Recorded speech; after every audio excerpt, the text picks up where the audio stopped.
আমরা আজকে একটু ব্রেস্ট লিফটিং এর ব্যাপারে কথা বলবো।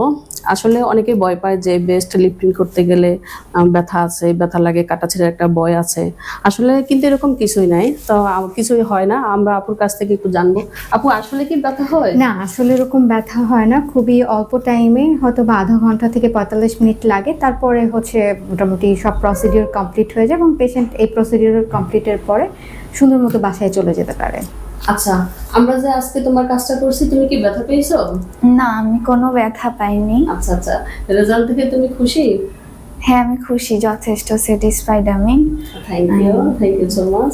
নন সার্জিক্যাল ব্রেস্ট লিফটিং এক কথায় একবারে পেইনলেস, এবং আপনি এই প্রসিডিওরের পরে আপনি সাথে সাথে বাসায় চলে যেতে পারবেন এবং আপনার স্বাভাবিক যে কাজকর্ম সবই আপনি করতে পারবেন। কিছু আমরা হয়তো বা উপদেশ দিব, সেই উপদেশগুলো আপনারা প্রপারলি মেনটেন করবেন।